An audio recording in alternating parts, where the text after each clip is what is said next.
You're listening to Civic Media. You can tune into any of our live shows on any radio station across the state with the Civic Media app. Find us in your phone's app store and listen anytime, anywhere. This is your WLCX Daily News Roundup for the Eagle 1490 AM in La Crosse.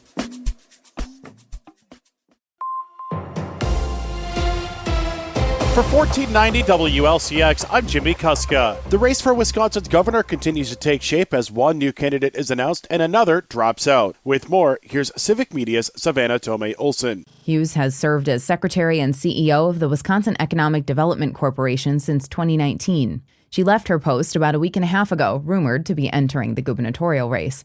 Here's how her first campaign ad begins. I'm Missy Hughes. There are a few things you need to know about me. Missy's a Democrat who understands the economy. She spent years growing Wisconsin businesses And worked to strengthen main streets across Wisconsin. The biggest thing? I'm running for governor. Hughes emphasizes her business background and says that is what sets her apart. I spent 17 years as a dairy industry executive, growing Organic Valley to $1 billion in sales and keeping Wisconsin family farmers on their land. The field of Democrats running just keeps growing, and now we can add Hughes to the list, along with Lieutenant Governor Sarah Rodriguez, Milwaukee County Executive David Crowley, State Senator Kelda Roys, State Representative Francesca Hong, and Milwaukee businessman Ryan Sternad. Meanwhile, the roster of Republicans running changed last week. Congressman Tom Tiffany joined the race on Tuesday, and Friday afternoon, businessman Bill Berrien dropped out. He was found to be following sexually explicit accounts online, and at least one of them was a trans performer. Although during his campaign, Berrien was critical of the trans community and ran ads saying he would, quote, keep boys out of our daughters' sports and locker rooms, end quote. That leaves Tiffany and Washington County Executive Josh Schoeman running as Republicans. For Civic Media News, I'm Savannah Tomei-Olson. The city of La Crosse is holding public information and engagement sessions for its city administrator working group. A proposed ordinance to add the position of city administrator to the city of La Crosse will be decided upon by the La Crosse Common Council in February. The information sessions are being held on September 30th, October 6th, October 8th, and October 14th. The proposed ordinance would add a city administrator, which would take on some of the responsibilities of the mayor's office. Gas prices are trending down in Wisconsin. With more, here's Civic Media's Lisa Hale. The average price for a gallon of gasoline in Wisconsin is down over 6 cents from last week to $2.82 a gallon. Nationally, prices have fallen 5.8 cents to $3.08 a gallon. Who is a petroleum analyst at Gas Buddy, says seasonal factors such as switching to winter blends and falling demand are the primary causes for the decrease. Caledonia's only primary care provider is closing. Mayo Clinic announced that it is closing 6 locations across southern Minnesota, including its clinic in Caledonia. It's the only Mayo Clinic location in Houston County. City officials in Caledonia are searching for a new provider, saying that there are 5 different providers interested in bringing medical service back to the city. The closest Mayo Clinic locations to Caledonia are now in Rochester or La Crosse. Legislators in both parties in Wisconsin are attempting to change how elections are done in the state. With more, here's Civic Media's Savannah Tomei-Olson. Both Republicans and Democrats have their own proposals, but they introduced them together at a press conference, a rarity here in Wisconsin. Republican Representative Scott Krug from Nakusa presented the Republican plans. His bills include standardizing drop box rules, creating standard early voting hours, and new rules for election observers. One of the most notable among his plans, a bill to allow poll workers to begin processing absentee ballots on the Monday before Election Day. Most states allow that, but Wisconsin does not. A similar bill last year was blocked by Republicans in the state Senate. This package that I'm looking to introduce this week does take into account a lot of the things that President Trump has said about elections. We need safety, we need security, we need to know who voters are, but we also want to make sure that we understand that we set the line in Wisconsin, that we have our own election system. Meanwhile, Democrats' proposals largely focus on increasing voter education and accessibility. Under their plan, high schoolers would get voter registration forms and be allowed to pre-register before they turn 18. Their bills would increase accessibility training for poll workers and mandate that elected officials work a shift as a poll worker so they understand the system. Representative Lee Snodgrass from Appleton. I have seen time and time again my colleagues making false claims about election security or administration. And as I tell people, there's no better way of learning than doing.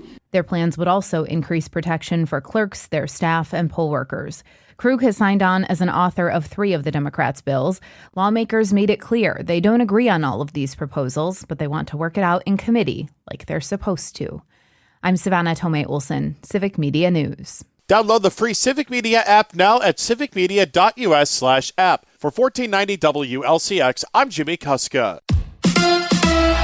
The Bucks without Giannis. Hi, I'm Mike Clemens with Sports. NBA, the Bucks held their media day to kick off their season, but Giannis Antetokounmpo not there. He's in quarantine in Greece. After testing positive for COVID on a Zoom call, Giannis asked how he feels about missing the start of training camp. Definitely disappointed, bummed out that I'm not able to be there with the team and just like, as a leader, I don't feel good. I don't feel good about this, but at the end of the day, this is life. But at the end of the day, I think they will understand. If I'm not there today to see them, I'll be there in a few days, and we get the ball rolling.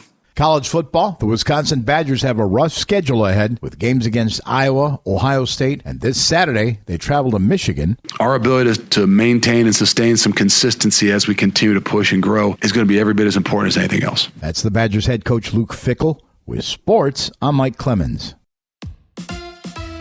On your entertainment beat, I'm Pete Schwaba. There's a new King of the Hill at the theater. Dolly Parton fans, especially those who are headed to Las Vegas later this year to see her live, will not be happy to hear that the singer is postponing multiple Vegas shows. Dolly Live in Vegas was announced in June and was supposed to run from December 4th through the 13th at Caesars Palace. The country icon posted on social media that her doctors have told her she needs a few medical procedures, but she did not give details. In the post, Parton made it clear she is not ready to retire and wants to be at her best when she returns. Stay tuned. The only way Taylor Swift will be at this year's Super Bowl will be if she's cheering for Travis Kelce, which would mean the Chiefs end up making yet another appearance. Sigh. Swift announced over the weekend that she will not take the gig for the Super Bowl halftime show. Yahoo Sports reports the NFL failed to meet Swift's demands, adding that the NFL is strict about dictating terms for Super Bowl halftime performers. Here's one of Pete's picks. I was late to the party with the original Dexter, but really enjoyed all 8 seasons. I'm really enjoying Dexter Resurrection. The show has the same mystery of its first incarnation as well as the solid writing, but the Dexter character has evolved into a caring father, which complicates things for a serial killer. The talented cast that surrounds Michael C. Hall includes Neil Patrick Harris, Eric Stonestreet, Peter Dinklage, and Uma Thurman. It's worth a look. And in news almost nobody over 30 cares about, Selena Gomez and her fiancé, Benny Blanco, tied the knot after their 2-year courtship. The wedding took place last Saturday in California. Gomez announced the news on Instagram over the weekend. Taylor Swift was the flower girl and Martin Short was the ring bearer. Other celebrities who attended included Paris Hilton, and there were some celebs with talent who attended as well, including Steve Martin, Ed Sheeran, and Paul Rudd. There's a new King of the Hill at the theater. A big-time director, an all-star cast, and excellent reviews could not keep one battle after another from the top spot at last week's box office. The Paul Thomas Anderson-directed film that stars Leo DiCaprio, Sean Penn, Regina King, and Benicio del Toro opened at the top with $22 million and $48.5 million worldwide. It also set a record as the highest-grossing open of Paul Thomas Anderson's career. Last week's number 1, Demon Slayer: Infinity Castle, dropped to number 3 this past weekend with a haul of $7.1 million at the gate. Coming in at number 2 was G-rated Gabby's Dollhouse, the movie, which brought in $13.7 million. The Conjuring Last Rites came in 4th place with just under $7 million this week. It's 5th in theaters. And finishing at number 5 was another new release, horror flick The Strangers Chapter 2, which finished at just under $6 million. Lots of good variety at the box office and more to come. For more showbiz fun, tune in to Nightlight with me, Pete Schwaba, weeknights from 6 to 8 p.m. on the Civic Media Radio Network.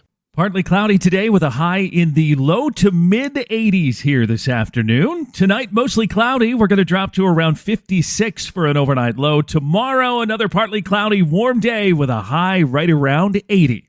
I'm meteorologist Sean Cable. Currently, it is 60. That's your WLCX Daily News Roundup from Civic Media. Subscribe to this podcast on Spotify, Apple, or wherever you find your podcasts. Find more news at lacrosseeagle.com. The national news cycle never stops, but it can be hard to find news about your local community. Civic Media is dedicated to providing quality local and state news coverage across Wisconsin. With the Civic Media app, you can get notifications about local stories that matter to you and your community. Find the free Civic Media app in your phone's app store and choose notifications from the menu to tell us what kind of news you want to hear about.